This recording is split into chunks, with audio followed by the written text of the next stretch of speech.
Hello friends, good morning. हम पढ़ रहे हैं कॉन्ट्रासेप्टिव मेथड के बारे में। हमने पिछली क्लास में इसका फर्स्ट पार्ट पढ़ लिया था और आज हम पिछली क्लास में हमने परमानेंट मेथड जिसको स्टरलाइजेशन बोलते हैं, जिसमें वेसेक्टमी और ट्यूबेक्टमी आते हैं। वेसेक्टमी मेल में करते हैं, ट्यूबेक्टमी फीमेल में। ये हमने पिछली क्लास में पढ़ लिया था और आज हम पढ़ेंगे इसके आगे का पोर्शन। टेम्पररी मेथड पढ़ेंगे आज हम, जिसको स्पेसिंग बोलते हैं। इसके अंदर क्या क्या आता है, barrier, IUD, hormonal method, emergency and miscellaneous. तो आज हम क्या कवर करेंगे, टेम्पररी मेथड का जो बैरियर मेथड है और आईयूडी, ये हम आज पढ़ेंगे। तो फ्रेंड्स, मुझे थोड़ी सर्दी है तो वॉइस में थोड़ी प्रॉब्लम होगी, तो आप प्लीज़ मैनेज कर लेना। तो आइए स्टार्ट करते हैं आज का क्लास। टेम्पररी मेथड का बैरियर मेथड पढ़ते हैं। बैरियर जो टेम्पररी मेथड का स्पेसिंग, जिसको स्पेसिंग बोलते हैं, टेम्पररी मेथड को बैरियर मेथड है। इसमें ये 3 तरह का होता है, फिजिकल, केमिकल और मिक्स्ड। फिजिकल में male condom, female condom, diaphragm, vaginal sponge आते हैं, और केमिकल में जेली होता है, फोम्स होता है, सपोजिटरी, ये सब यूज करते हैं। और मिक्स्ड में क्या आता है कि ये दोनों को मिला के जब यूज करते हैं तो वो मिक्स्ड में आ जाता है। और देखते हैं हम मेल कॉन्डोम। मेल कॉन्डोम क्या होता है कि ये लैटेक्स का मिलके बना होता है और हैविंग सिंगल रिंग।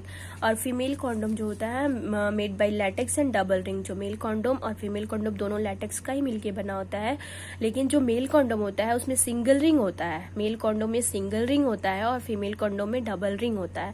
तो मैं आज जितना आपको पढ़ाऊंगी इमेज दिखाते चलूंगी, जिससे आप अच्छे से आप कभी ना भूलो और अच्छे से आपको समझ में आए। तो मैं आपको दिखाती हूँ इसको कैसे पहचानेंगे मेल और फीमेल कॉन्डोम को। तो ये है मेल कॉन्डोम, ये है मेल कॉन्डोम। देखिए इसमें सिंगल रिंग होता है, मेल कॉन्डोम में सिंगल रिंग होता है और फीमेल कॉन्डोम में डबल रिंग होता है। ये देखिए, ये एक रिंग इधर अंदर की तरफ होता है, एक बाहर की तरफ होता है। और इसको यूज कैसे करते हैं फीमेल कॉन्डोम को, देखिए डबल रिंग है, ये डबल रिंग है ना, ये एक रिंग इधर है और एक रिंग बाहर की तरफ है। तो इसको यूज करते सर्विक्स से। ये देखिए एक रिंग इधर है और एक रिंग इधर है। तो ये देखिए ये है मेल कॉन्डोम जिसमें एक रिंग होता है, और ये है फीमेल कॉन्डोम, ऐसे होता है और इसको यूज ऐसे करते हैं। ये है फीमेल कॉन्डोम। तो आई होप आपको इमेज देख के अच्छे से समझ में आ गया होगा, अब आप नहीं भूलोगे। तो ये था मेल कॉन्डोम और फीमेल कॉन्डोम। अब नेक्स्ट देखते हैं, नेक्स्ट क्या है, डायफ्राम। डायफ्राम जो होता है उसका अदर नेम जो होता है डॉज कप होता है। डायफ्राम का अदर नेम डॉज कप होता है। It is used before sexual activity, ये सेक्सुअल एक्टिविटी के पहले यूज करते हैं। और ये सर्वाइकल कैप के रूप में यूज होता है, ये सर्विक्स में कैप के रूप में यूज होता है। ये जो ये स्पर्म को इंटर नहीं करने देता है, स्पर्म की एंट्री को ये प्रिवेंट करता है। जो इसमें it is made by silicon, और जो साइज होती है इसकी 5x10 सेंटीमीटर होता है। और ये रिमूव कब करते हैं, रिमूव इसको करते हैं सेक्सुअल एक्टिविटी के 6 घंटे बाद यूज करते हैं, और बिफोर सेक्सुअल एक्टिविटी इसको यूज करते हैं और सेक्सुअल एक्टिविटी के 6 घंटे बाद इसको रिमूव करते हैं। ये सिलिकॉन का बना होता है, ये इसको डॉज का कप भी बोलते हैं। और कॉम्प्लिकेशन इसका TSS होता है, इसमें टॉक्सिक शॉक सिंड्रोम होने का चांस होता है डायफ्राम में। मैं आपको डायफ्राम दिखाती हूँ।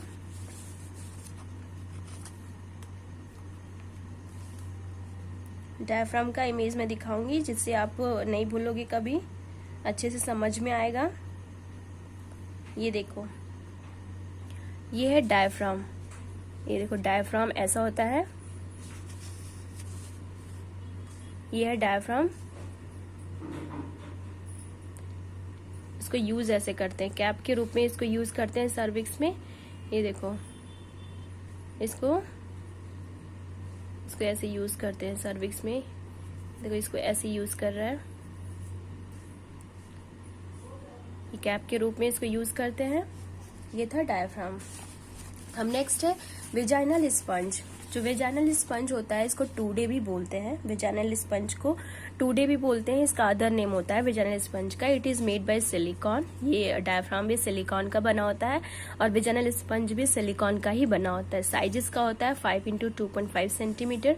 ये स्पर्मेसाइड होता है, स्पर्म को किल करता है। बिफोर यूज वेजाइनल स्पंज जो होता है उसको यूज करने से पहले इसको गीला करके यूज करते हैं। तो वेजाइनल स्पंज को यूज करने से पहले गीला करके यूज करते हैं और जो सर्विक्स होता है उसको जो फॉर्निक्स वाला रीजन होता है वहां पे इसको यूज करते हैं। अभी मैं आपको दिखाती हूँ। और रिमूव 6 घंटे बाद करते हैं। जो डायफ्राम था इसको भी सेक्सुअल एक्टिविटी के पहले यूज कर रहे थे और 6 घंटे बाद रिमूव कर रहे थे डायफ्राम को भी, और वेजाइनल स्पंज को भी जिसको सेक्सुअल एक्टिविटी के पहले यूज करते हैं और उसके बाद 6 घंटे बाद इसको रिमूव कर देते हैं। ये जो सर्विक्स होता है उसका जो फॉर्निक्स वाला रीजन होता है, फॉर्निक्स वाला जो रीजन होता है वहां पे इसको यूज करते हैं। मैं आपको दिखाती हूँ। ये है, ये स्पंज ऐसे आता है। ये स्पंज है, इसको टूडे बोलते हैं, टूडे के नाम पे भी आता है। ये देखिए, इसको जो वेजाइन सर्विक्स है उसका जो फॉर्निक्स वाला रीजन है उसको ऐसे यूज कर रहा है और इसको यूज करने से पहले गीला करते हैं, गीला वेट कर लेंगे उसके बाद इसको यूज करेंगे। समझ में आ गया? इसका अनदर नेम टूडे होता है वेजाइनल स्पंज का, इसको ये ऐसे आता है। और ये जो इसको यूज करते हैं इसको ऐसे यूज करते हैं। देख लो, आप कभी भूलोगे नहीं, ऐसे रहेगा तो समझ में आएगा अच्छे से। इमेज के साथ आप पढ़ोगे तो इसको ऐसे यूज करते हैं। ठीक है, अब नेक्स्ट है, तो समझ में आ गया ना। वेजाइनल स्पंज जो है सेक्सुअल एक्टिविटी के पहले यूज करते हैं, इसको टूडे भी बोलते हैं। सिलिकॉन का बना होता है, ये स्पर्मेसाइड होता है, स्पर्म को किल करता है। और ये जो होता है यूज करने के सेक्सुअल एक्टिविटी के 6 घंटे बाद इसको रिमूव कर देते हैं। और ये मैंने दिखा दिया इसको यूज कैसे करते हैं। अब नेक्स्ट है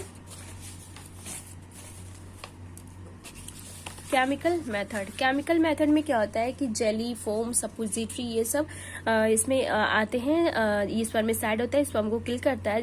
इसमें कौन से केमिकल होते हैं, केमिकल मेथड होता है। तो इसमें कौन से केमिकल पाए जाते हैं? नॉन ऑक्सिजनल 9 जो स्पर्म को किल करते हैं।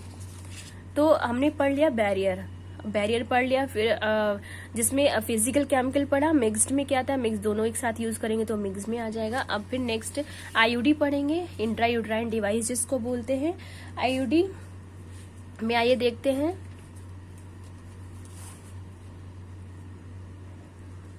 आईयूडी का क्या काम होता है? एक ये फर्टिलाइजेशन नहीं होने देता है, स्पर्म और ओवम को मिलने नहीं देता है। आईयूडी इंट्रायूट्राइन डिवाइस जो होता है स्पर्म और ओवम को मिलने नहीं देता है। ये इसमें क्या क्या होते हैं? फर्स्ट जनरेशन होता है, second generation, third generation. First generation में क्या होता है? नॉन मेडिकेटेड आईयूडी होता है। सेकेंड जनरेशन में मेडिकेटेड आईयूडी होता है और थर्ड जनरेशन में हार्मोनल आईयूडी जिसको बोलते होता है। तो जो फर्स्ट जनरेशन होता है, फर्स्ट जनरेशन में क्या क्या आता है? लाइपीज लूप आता है और ग्राफियन वर्ग। लाइपीज लूप जो मैं दिखाती हूँ कैसा होता है। ये होता है लाइपीज लूप, ऐसा होता है लाइपीज लूप। ये देखो, ये लाइपीज लूप है। और ग्राफियनबर्ग रिंग, जो ग्राफियनबर्ग रिंग होता है ये ऐसा होता है। ये भी फॉर्निक्स वाले रीजन पे इसको लगाते हैं। ये ग्राफियनबर्ग रिंग देखो, ये रिंग है, बिल्कुल ऐसे ही होता है। ये देखो, ये रिंग है, इसको यहाँ पे लगाते हैं। देखो, ये ग्राफियनबर्ग रिंग है।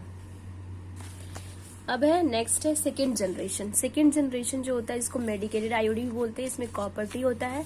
Copper T, simple copper T जो 2 साल के लिए होता है। कॉपर टी 200 जो 3 से 4 साल के लिए होता है। कॉपर टी 380 AG जो बहुत क्वेश्चन ये आता है, 380 AG जो होता है वो 10 साल के लिए होता है। तो और हार्मोनल में क्या होता है? LNG हार्मोनल, लीवोनॉर्जेस्ट्रल जो हार्मोन होता है, LNG हार्मोन, ये हार्मोनल में आता है। तो वो समझ में आ गया। आईयूडी में इंट्रायूट्राइन डिवाइस होता है। इसमें first generation, second generation, third generation होता है। फर्स्ट जनरेशन को नॉन मेडिकेटेड बोलते हैं, जिसको लाइपीज लूप बोलते हैं। और लाइपीज लूप और ग्राफियनबर्ग रिंग आता है जो मैंने दिखा दिया आपको इमेज। सेकेंड जनरेशन जिसको मेडिकेटेड आईयूडी जो होता है, इसमें copper T, simple copper T 200 जो 3 से 4 साल के लिए होता है। और कॉपर टी 380 AG जो होता है 10 साल के लिए होता है। थर्ड जनरेशन जो होता है हार्मोनल आईयूडी, जिसको LNG हार्मोन, लीवोनॉर्जेस्ट्रल हार्मोन होते हैं। इसे हार्मोनल टैबलेट्स आते हैं। अब है नेक्स्ट है जो आइडियल टाइमिंग होता है, आईयूडी जो होता है उसको इंसर्ट करने के लिए, प्लेस करने के लिए आइडियल टाइमिंग क्या होता है कि with in 10 days of menstrual cycle, जो मेंस्ट्रुअल साइकिल होता है उसके 10 दिन के अंदर, या फिर डिलीवरी के एक हफ्ते के मतलब after delivery within 1 week, एक हफ्ते के अंदर, या फिर बिफोर डिस्चार्ज होने के पहले, या फिर 6 से 8 दिन 6 to 8 weeks आफ्टर डिलीवरी। ये आइडियल टाइमिंग होता है आईओडी इंसर्शन का। फिर है नेक्स्ट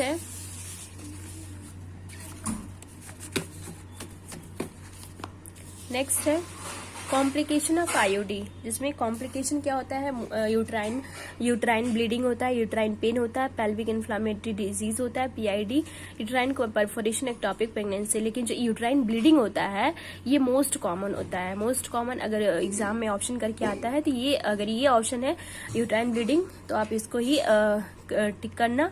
यूट्राइन ब्लीडिंग जो होता है आईओडी का मोस्ट कॉमन कॉम्प्लिकेशन होता है।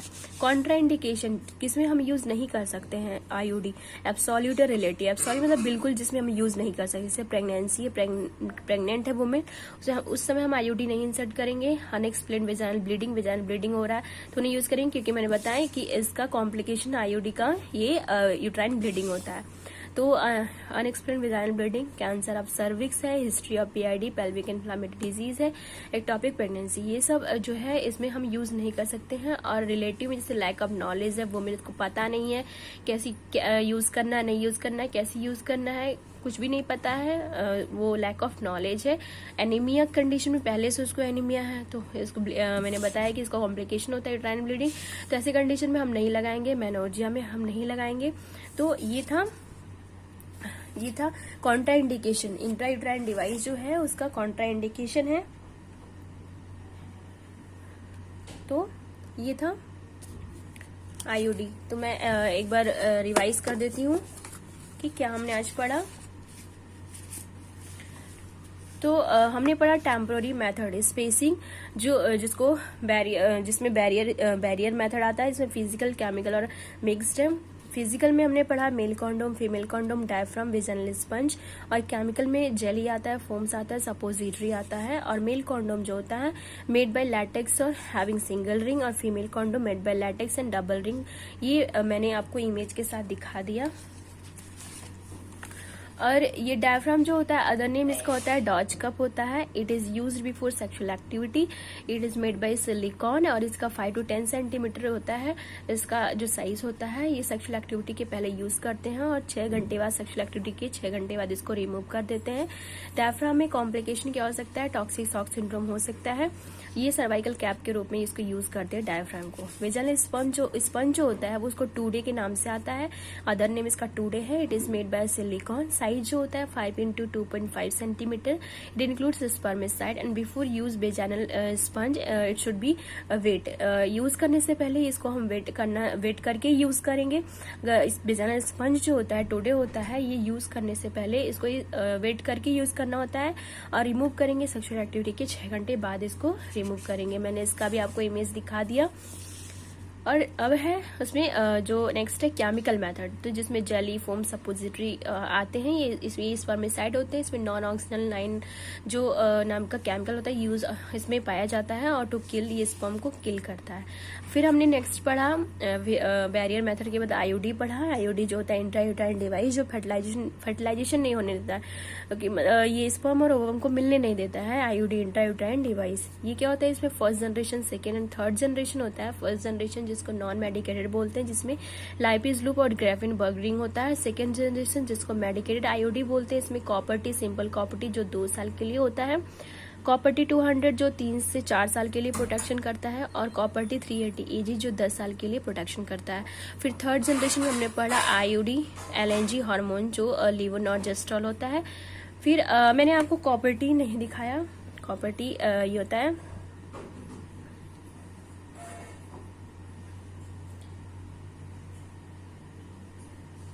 इसको ऐसे यूज करते हैं, ऐसे लगाते हैं कॉपर टी को। ये देखो कॉपर टी ऐसे यूज करते हैं। ये है ये जो लगा हुआ है टी शेप का होता है। ये देखो ये इसको ऐसे यूज करते हैं, ऐसे लगाते हैं। आइडियल टाइमिंग फॉर आईओडी हमने पढ़ा। Ideal timing for IOD within 10 days of menstrual cycle इसको यूज करते हैं। After delivery within 1 week use करते हैं और 6 to 8 वीक्स आफ्टर डिलीवरी इसको यूज करते हैं। फिर हमने पढ़ा कॉम्प्लिकेशंस ऑफ आईओडी। यूट्राइन में मोस्ट कॉमन कॉम्प्लिकेशन होता है यूट्राइन ब्लीडिंग और यूट्राइन पेन होता है, पीआईडी पेल्विक इन्फ्लेमेटरी डिजीज होता है, यूट्राइन परफोरेशन होता है, एक्टोपिक प्रेगनेंसी होता है। तो फ्रेंड्स हमने आज कॉन्ट्रासेप्टिव मेथड का सेकेंड पार्ट भी पढ़ लिया। तो इसके आगे का पोर्शन जो हम नेक्स्ट क्लास में पढ़ेंगे। तो आई होप आपको आज का क्लास समझ में आया होगा। तो नेक्स्ट वीडियो का आप तक नोटिफिकेशन मिल सके तब तक के लिए प्लीज लाइक एंड सब्सक्राइब करें और बेल आइकन को जरूर दबाएं। Thank you friends.